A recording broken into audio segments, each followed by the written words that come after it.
Welcome to part 4 of my Teacher Yaoi series. Sadly, I have some bad news.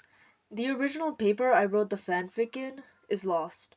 But don't worry, I remember the rest of the story very clearly.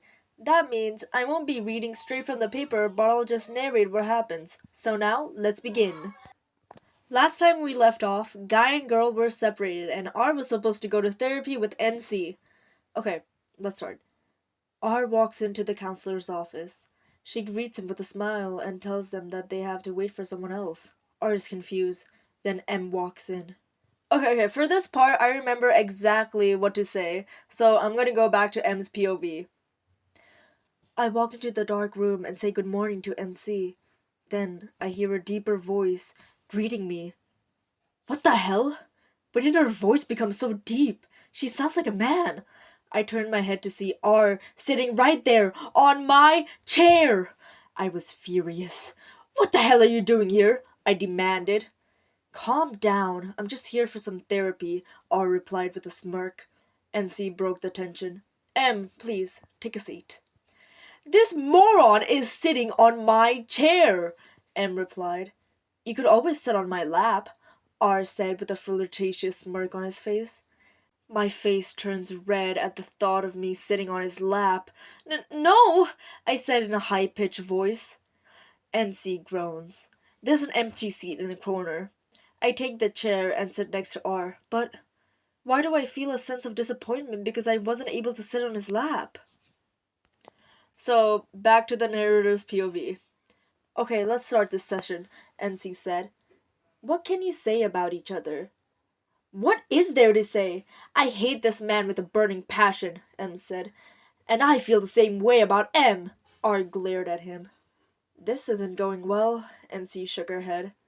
Little did the three of them know, H was spying on them through the window. He was so angry at M for daring to insult his sweet R. He swore that he would get his revenge. At first, he wanted to fire M, but that wouldn't work without a solid reason.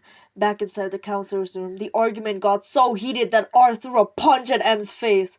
Hurt and embarrassed, M fought back. The two were now full-on throwing hands in the middle of the counselor's office. NC got up from her chair. She was so done with these idiots. NC grabbed both of them by their collar and threw them out the office. What is wrong with you two? She said as she slammed the door in their faces. Why did you punch me? M demanded. You deserve that punch, you little rat, R replied. Now my jaw is hurting, M said while holding his jaw. R realized what he had done, and a wave of guilt washed over him. I'm sorry. M was surprised to hear an apology from his rival, but he just rolled his eyes and got up. I'm leaving work early. Tell H I wasn't feeling well, he said as he walked away. R also decided that he was going to leave early, and, unbeknownst to him, H had the same idea. M stumbled on the street, still feeling dizzy from the fight he had got into. But he didn't care. This is the worst day of his depressing life. Then he got hit by a car. I don't know what possessed us to write this.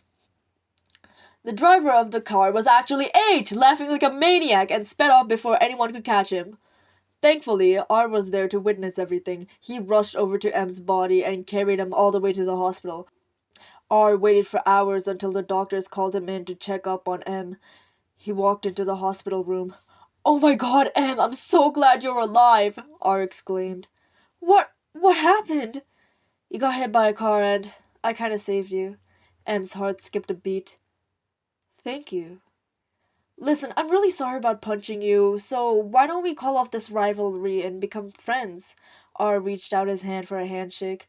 M, with a smile on his face, shook his hand. And that's the end of chapter 1. Thank you so much for watching. Hope you enjoyed, and please stay tuned for the next chapter.